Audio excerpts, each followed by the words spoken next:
Bonjour chers élèves, j'espère que vous allez bien. Dans cette capsule, vous allez trouver la leçon de vocabulaire, dont le titre est les antonymes. Les antonymes.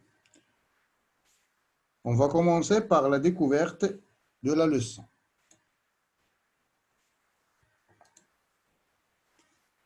Lisons ensemble ce texte. Cherchons.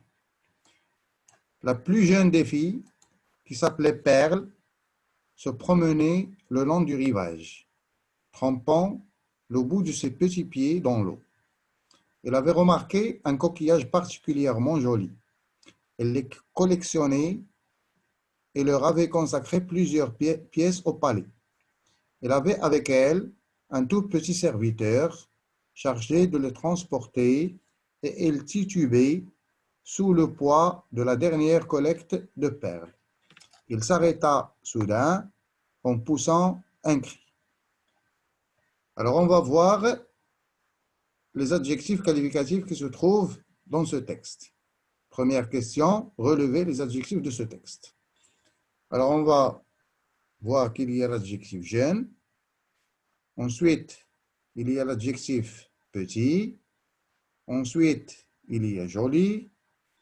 Alors la question, puisque la leçon, c'est les antonymes, c'est de trouver des contraires pour ces adjectifs. Ça veut dire des mots antonymes.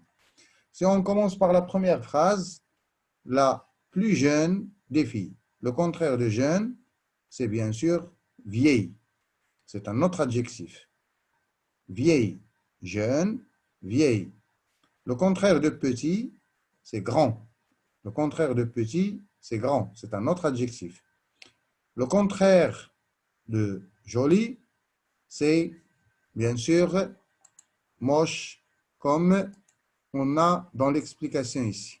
Alors, jeune, vieille, petit, grand, joli, moche. Deuxième question.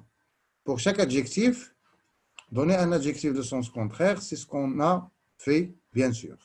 Maintenant, cherchez d'autres couples d'adjectifs, de verbes ou de noms de sens contraire. Vous pouvez les chercher chez vous et on va développer ça à la deuxième séance. On va passer à la règle. Je retiens.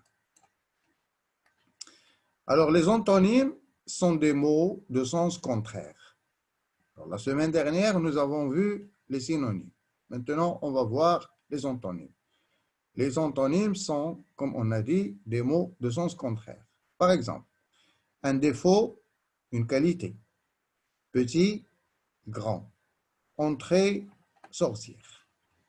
On peut former des antonymes aussi en ajoutant un préfixe. Par exemple, heureux, malheureux. Patient, impatient. Monter, démonter. Les antonymes ont la même nature. L'antonyme d'un nom est un nom. L'antonyme d'un adjectif est un adjectif.